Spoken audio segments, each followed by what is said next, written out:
একটা document photocopy করার জন্য একবার একটা দোকানে যাই। দোকানে খুব বেশি ভিড় ছিল না। ফটোকপি করার দায়িত্বে যিনি ছিলেন তাকে বেশ ভদ্র এবং বিনীত গলায় আমি বললাম, ভাই যদি একটু তাড়াতাড়ি কাজটা করে দেন তো উপকার হয়। একটু পরে ব্যাংকিং আওয়ার শেষ হবে, সময় মতো না যেতে পারলে তারা আমার কাজটা করতে চাইবে না।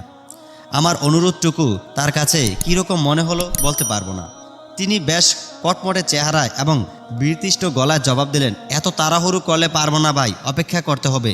আমার পরিচিত লোকজন এইখানে দাঁড়িয়ে আছে, তাদের কাজ রেখে আপনার কাজ করে দেওয়া আমার পক্ষে সম্ভব নয়। আমি তার কথায় খানিকটা দমে গেলাম বটে, তবে তার শব্দচয়নটা আমার মাথার মধ্যে কিভাবে যেন গেঁথে গেল। তিনি আমাকে বলতে পারতেন, আপনার আগে আসা লোক এখানে অপেক্ষা করে আছে, তাদের কাজ না করে আপনার কাজ করা আমার পক্ষে সম্ভব নয়। আপনার যদি খুব তাড়াহুড়ো থাকে পাশের দোকান বা অন্য কোনো দোকান থেকে কাজটা করে নিতে পারেন ভাই। যদি তিনি এইভাবে আমার কাছে তার অপারগতা তুলে ধরতেন আমি সত্যিই খুব খুশি হতাম, কিন্তু তিনি ভদ্রতার মাথা খেয়ে আমাকে জানালেন যে তার পরিচিত লোকজনের কাজ রেখে আমার কাজ তিনি করতে পারবেন না। যদিও আমি তার সেই পরিচিত জনদের আগেই এসেছি, সে যাই হোক, তিনি তার সুবিধামতো সময়ের কাজটা আমাকে করে দিয়েছেন। আমার পরে আসা তার পরিচিত জনদের কাজ শেষ করে তবে তিনি যে দোকানে ফটোকপি মেশিন নিয়ে বসেছিলেন বা যে লোকের অধীনে তিনি কাজ করেন, সেইখানে ঘটনাচক্রে ওই দোকান মালিক আমার পূর্ব পরিচিত এবং আমাদের মাঝে বন্ধুত্বের সম্পর্ক। বেশ অদ্ভুতভাবে আমি যখন ওই দোকান থেকে বের হতে যাব ঠিক তখনই সেইখানে আমার ওই বন্ধু অর্থাৎ দোকান মালিক এসে হাজির হলেন এবং আমাকে দেখা মাত্রই তিনি বেশ সরস গলায় বললেন, আরে ভাই সাহেব যে কখন এলেন? আপনাকে তো আজকাল দেখাই যায় না, কি খবর, কেমন আছেন? যদিও আমার খানিকটা তাড়াহুড়ো ছিল, কিন্তু বিনয়ের খাতিরে তাকে অপেক্ষা করে যাওয়া সম্ভবপর ছিল না বলে আমাকেও মজে যেতে হলো খানিকটা খোশ আলাপে। আমাদের এরকম খোশ আলাপে মশগুল হতে দেখে ফটোকপি মেশিনের দায়িত্বে থাকা সেই লোক বেশ ভ্যাবাচেকা খেয়ে গেলেন বলে মনে হলো। তার চোখে মুখে বিস্ময় এবং চেহারায় বিপন্ন অবস্থা। তিনি বোধহয় কল্পনাতেও ভাবতে পারেননি যে একটু আগে যার সাথে তিনি কররা ভাষায় কথা বলেছিলেন সে তার মালিকের বন্ধু মহলের কেউ। আর বিপন্ন বোধ করার কারণ হতে পারে এই তিনি মনে করেছেন খানিক আগেই তার দৃঢ় আচরণের ব্যাপারে আমি তার মালিকের কাছে অভিযোগ জানাবো এবং এতে করে তার চাকরিটা চলে যাবে। মানুষের এই আচরণটা আমার কাছে বড্ড অদ্ভুত লাগে। এইখানে সবাই নিজ নিজ চেয়ারে নিজেদের এত প্রভাবশালী ভাবে যে নিতান্ত সৌজন্যতাবোধ এবং মানবিকতাটুকু তাদের মধ্যে থেকেই লোপ পেতে শুরু করে। আমি তার পরিচিত হলে কিন্তু ঠিকই আমার কাজটা দ্রুততা সহকারে করে দিত।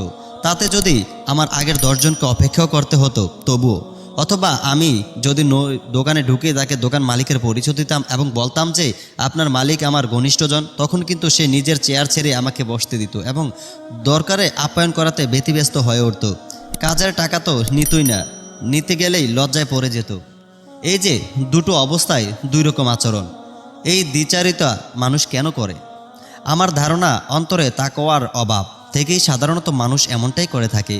মানুষ ভাবে কেবল মসজিদে গেলে শুধু তারা আল্লাহর পর্যবেক্ষণের আওতায় আসে, অথবা সালাতে দাঁড়ালেই কেবল আল্লাহ সুবহানাহু ওয়া তাআলা তাদের দিকে মনোনিবেশ করেন। এর বাইরে দুনিয়ার আর বাদ বাকি যা কিছুই তারা করে এসবের কোনোটাই মনে হয় আল্লাহ সুবহানাহু ওয়া তাআলা তদারকি করেন না বা তিনি সেই সবে নজরও দেন না। এমন ধারণা থেকেই কি মানুষ ইবাদতের বাইরে অনেক বেশি অন্যায় কাজ আর জুলুমে নিয়োজিত হয়ে যায়? হতে পারে।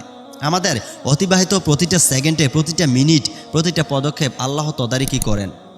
আমরা যা কিছু করি, ন্যায্য বা অন্যায্য, ভালো বা মন্দ, সুন্দর বা কুৎসিত, সব কিছুতেই মহান রবের রয়েছে সমান দৃষ্টি। তোমরা যেখানেই থাকো না কেন আল্লাহ সারাক্ষণ তোমাদের সাথে আছেন এবং তোমরা যা কিছুই করো তা সম্পর্কে তিনি অবশ্যই ওয়াকিবহাল। আমাদের কোনো পদক্ষেপেই আল্লাহর নজর এড়ায় না। এমনকি ঘুমের মধ্যে আমরা যখন পার্শ্ব পরিবর্তন করি বা অসাবধানে মারিয়ে যাই একটা ক্ষুদ্র পিঁপড়া, সেই সব ঘটনাও পরিচিত নয় বলে আমি একজনের সাথে ধীর আচরণ করলাম, তাকে কররা ভাষায় জবাব দিলাম, তার কাজ দ্রুত করে দেওয়ার অবকাশ থাকলেও করে দিলাম না। অন্যদিকে যখন সেই অপরিচিত লোকটা মালিক পক্ষের পরিচিত হয়ে ওঠে তখন ভয়ে ততস্থ হয়ে থাকলাম। এইসব কি আল্লাহর নজর এড়ায়? কোনো কাজ আমি আজকে করে দেওয়ার ইখতিয়ার রাখি, কিন্তু জবাবে বললাম আজকে হবে না, অন্যদিন আসেন। অথচ যখন অফিসের বস ফোন করে বলেন অমুকের কাজটা দ্রুত করে দেন, তখন কিন্তু সুর করে আমি তার কাজটা করে দিই। একটু আগে যাকে জবাবে হবে না বলেছিলাম, বসের ফোন পেয়ে যখন সেই একই কাজ আমি মিনিট কয়েকের মধ্যে সেরে দিই, আমার ওই মুহূর্তের দ্বিচারিতা কি আল্লাহ দেখেন না? আমাদের সামান্য অবহেলা, সামান্য অবজ্ঞা, সামান্য খবরদারি, এইসবের কোনো কিছুই আল্লাহর নজর এড়ায় না। এমন টুকরো টুকরো বিষয়গুলো যখন কিয়ামতের দিন আমার জন্য আল্লাহর দরবারে অভিযোগ হিসেবে জমা হবে, কতখানি ভারী হবে সেই অভিযোগের পাল্লাটা ভাবা যায়। ক্ষুদ্র ক্ষুদ্র আমল যেইভাবে আমলের পাল্লাটাকে ভারী করবে বেশি, তেমনি ক্ষুদ্র ক্ষুদ্র অনাচার, অবিচার আর অন্যায্য ব্যাপারগুলোও পাপের পাল্লাকে ভারী করে তুলবে। আমরা তো সকলেই পড়েছি, ক্ষুদ্র ক্ষুদ্র বালুকণা বিন্দু বিন্দু জল গড়ে তোলে মহাদেশ সাগরতল।